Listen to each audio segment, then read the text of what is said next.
Rotate his knee to my right. There's 10 morphine now. I just have to say the Foley artist did too good of a job there. I did not appreciate that. Or the realism. Get worse at your job, person. You know, as for Diet Coke promo shot, we're going extra this time with the Diet Coke promo shot. Show my Diet Coke Crocs. Diet Coke, sponsor me. I am a walking billboard for your product. Here we go, Grey's Anatomy. Let's react to their autism representation. You're not talking to me. No one's talking to you, McDreamy, because you suck. You're the worst. Oh, Sadie, who are you? I'm Christina. Wow. Apparently they went. I should also point out Christina is a character that the autism community has long since claimed as one of our own. They try and talk about her as though she's cold and unfeeling, but they frequently prove that she is not cold, nor is she unfeeling. She feels very deeply for a lot of people, but she is just very unsure of how to communicate in a way that most people understand. And right there, I thought that was a great example of masking. Like, she saw that her friend was laughing, so she decided to start laughing to try and fit in, even though there wasn't a joke told, even though there was no, like, reason for her to be laughing. She automatically started pretending to be like everybody else in the room so that she would fit in and she wouldn't be the odd man out, which is a very autistic experience. So, yeah. I fully agree with the people who say that Christina is on the spectrum. Welcome to my world. No one wants to be in your world, McDreamy. You are literally the worst character. I am captain of the Derek Shepherd is the worst hate club because Derek Shepherd is the worst fucking character to ever exist ever. He's so rude, so arrogant, and they keep presenting him like, oh, he's this nice guy. He's the charming romantic. No, he's just a good-looking white man born in 1985. It was written about Derek Shepherd because Derek Shepherd is the fucking worst. Hey, what do you know about a hard guy named Dixon? Dixon is the name of the autistic character. Lexi may be a secret cutter, and there's still no word on why Han quit. I'm very uncomfortable with the light, jovial, happy music that is being played, undertoning them talking about the possibility of Lexi self-harming. That's, this show has a tone problem at times. This is not funny, and the fact that Meredith doesn't care about the fact that somebody that she knows who is, like, I know that they're not, like, familial relationship yet, but, like, that's still a person that you know, bare minimum. Even if you don't consider her a sister yet, that's a person that you know, and they might be at risk of self-harm or self-injurious behavior, and you're just saying that you don't care. Like, that's really not painting Meredith in a good light. Oh, and also, okay, I am also the biggest hatred of this man. Calm down. This man in particular, whose name I don't even remember. Get straight. I hate his relationship with Christina. He is horrible to her. He is horrific, and Christina deserves better. It's in our eyes. It's how we operate. You can suck it, Mr. Ginger Man. And bailed on himself? Where do they get these cases? How many times on this show do they say, I've never seen anything like this? Like, All right, heads up. Here she comes. all right, here we go. The autistic character. Oh, Dr. Dixon. I do Hi. hearts. A procedure invented by Christian Barnard, 1967. I do hearts. Okay, all right. So that is the autistic character in Grey's Anatomy. So far, it's not the worst I've seen. Like, it's not offensive, but I can tell that she's acting. I can tell that she is trying to be autistic without actually being autistic. And that's the biggest issue that I have with all of these allistic or non-autistic actors portraying autistic people, is most of the time I can tell that you're trying to be autistic and you're not actually living authentically as an autistic person. That's why I don't understand how neurotypicals and holistic people will sit here and praise non-autistic performances of autistic characters, because I'm sitting here this entire time, every single time, just saying, I can tell that you're pretending. When you are acting as a character, you should really disappear into it. I shouldn't be able to tell that you're acting. I should see a character. I should see your character. I shouldn't see you putting on a voice. And so far, that's what I see. Just brace him hard. I'll hold his C-spine. I got his. I do not do well with blood and guts. Femur's really weak. Directly on the clavicle while I pull. Okay, almost there. Almost there. Steady. Just a little bit further. Sloan, I need you to rotate his knee to my right. There's 10 morphine now. I just have to say the Foley artist did too good of a job there. I did not appreciate that. Or the realism. Get worse at your job, person. Feedback is the colloquial name for the procedure. Don't do that. I'm not going to pretend that there aren't autistic people who struggle with social communication or interactions, but I very rarely come across autistic people like this or who behave any way similar to this. It sounds like heart surgery is her special interest, yet she is showing no signs of enjoying it. They're just doing the stereotypical, I am the left brain, I am the left brain. I work really hard till my inevitable death brain. You know, autistic people experience joy. We smile. There's just something that I don't like about this portrayal, and I don't know what it is. It just seems very ignorant. It doesn't seem like they contacted any autistic people. This seems like they read what the DSM-5 says about autism and then just did no further research, no contacting of autistic people, no talking to autistic people, no interacting with autistic people. It just seems like they read that one DSM thing that says autistic people have no sense of humor and they rolled with it.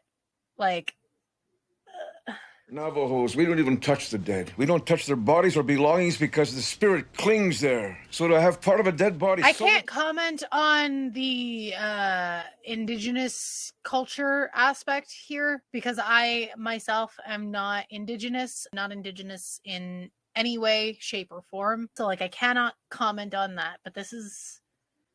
I really hope that the indigenous representation here is more accurate than the autism representation, because the autism representation is severely lacking. 5 parallel pulley stitches per cut. Oh my God, are they? You sure I'm numb? Toughen up. When one of our residents gets picked for the solo surgery, one of us gets to scrub in. So we have a goal here. Focus on the goal. What the fudge? They're performing surgeries on themselves.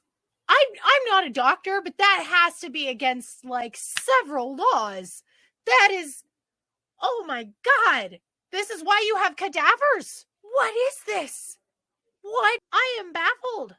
I am legitimately baffled. I am speechless. I don't know what to say. That seems like a bad idea. I would still be haunted. Just by a new ghost. There are rules. We have laws, and there are rules and laws are laws. Nope. There is zero dimension to this character whatsoever. There is zero dimension to this character. This is just, they literally just said, this character is autistic. They have no character whatsoever. They are not a human. They are just a disorder. God damn. There is literally no humanizing moment to this character. This is so bad. Dr. Dixon doesn't do common courtesy, but she understands rules. So if it's a rule, we're golden. If not, we have a pissed off patient, an apoplectic surgeon, and none of those things makes for... Okay, look, autistic people, we like rules. We're good with rules. We're good with structure, but it's not it's not that extreme. Autistic people break rules all the time. Come on, dude. We're not that extreme. You literally just were like, there is no nuance whatsoever to this disorder. This is so bad. Are you okay? She's fine. Leave her alone. But, you know, McSteamy is good for the token straight. Like, every bisexual has their token straight friend. McSteamy is that friend. And I do appreciate McSteamy for that. And I'm just wondering if you're channeling your tragic pain into self-mutilation. Again, I'm very uncomfortable with this comedic music undertoning a discussion of self-harm. Self-harm is not a joke. If you really worry that somebody might be self-harming, it's not funny. It's never been funny. It's not something that you can laugh about because that's a very, very serious thing. Like, that's a very serious mental health issue. What is wrong with this show?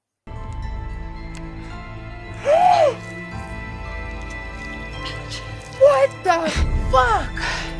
What is wrong with this show? What is wrong with this show? What? How? Why? Every single one of these interns deserves to be fired. Not only is this very concerning on a mental health level, but this is just very concerning behavior because they are wasting hospital resources. Anesthesia is not free, bitches. They're wasting hospital resources on people who don't actually need them, which could cause supplies to run short when they actually are in need of them. Like, what happens if a global pandemic happens and all of your freaking masks, sutures, anesthesia, all of those products are running low because your interns are running a secret fight club where they suture each other up? Every one of these people deserves to be fired and sued for malpractice. All of you deserve to lose your license. What is wrong with you? Especially Miss Di here. Like, what kind of... There's a 9-day ritual to undo a haunting. It starts with a 9-day ritual. I am genuinely curious about the Navajo representation here. Like, because again, I'm coming from a place of ignorance. I know very little about Navajo culture, Navajo practices, but I'm very curious as to, because this is not the representation for everyone else has not been great. So I'm hoping it's at least not insulting. Dr. Kara, make sure that we follow the chief's rule and return the heart to... Okay, here's an issue that the writers set up for themselves because they don't understand autism. They just gave her a last-minute rule, which completely changed everything that she was planning on doing after this surgery. That would have caused a meltdown. That would have caused a circuit resetting for the autistic brain. At least with the established needs of this character, she would have had a meltdown for that. They did not do any research beyond what is the DSM-5 symptoms of autism. If you fuck with my routine or what I have set out to do, what I have planned to do for the day, like, even if it's giving me more time, like I had a meeting that was a work meeting that was rescheduled for later, allowing me to have more time earlier this week. I had a meltdown. Because I had more time, because my plan and my routine had been disrupted. When I plan on working out and when I plan on working out and my equipment doesn't work properly and I have to change the method of my workout, I have a meltdown. Yeah, sure, we like rules, but change is worse, especially change in the middle of what she is doing. Like, they do not understand autism. It can't be happening. It shouldn't be happening. Is she having a heart is meltdown beating. because of that? That heart is beating. It shouldn't be beating. It shouldn't be beating. That would be accurate. And I've never seen this before. I've read about it, but I've never seen it before. You have your beliefs. Why is she shocked? Wait, hold on. I don't understand the conversation that they're having. She's not discounting his beliefs or saying that, like, what he believes isn't true. She's just giving the scientific explanation. I don't understand how belief got dragged into it. What? Who wrote this? This is not a very well-written episode. Are you familiar with Asperger syndrome, Dr. Bailey? Of course, significant. I say it every time it's brought up. I say it every time it's brought up. Asperger's is an anti-Semitic term. It is an anti-Semitic term. Asperger's does not exist. Now, I will grant it. This was made before the DSM-5 came out. I can't get mad at them for naming it Asperger's syndrome. I can't get mad at them for stating it, but just because I say it every time, Asperger's is an anti-Semitic term because Hans Asperger was a Yahtzee, but with a capital N. Well, not a capital N because he was never an official member of the party, but all of his work served them. So I'm not good at cues like sarcasm or condescension, but I do know when I'm being manipulated, and I know when I'm being made fun of. I don't think I like this hospital very much. okay, I like that scene. I like that scene very much. I like that scene very much because she just called Dr. Bailey out on ableism. That's what she was doing. Because the way that Dr. Bailey was manipulating her was inherently ableist. She was assuming that there was no way that she could possibly break the rules because of her disability. And she assumed incorrectly, because she infantilized her, that there was no way that she could have known that that Bailey was manipulating her. I appreciate that scene very much. That almost makes up for the rest of, the episode, which has been terrible most of the time. I don't always know how, but I know I am being manipulated. And I also very much know when I am being made fun of. I just don't understand why. I liked that scene. That was a good one. Grey's Anatomy asking the real questions. Is it still cheating if it's with a ghost? I don't know. The answer coming up next, because I still have time for one more episode.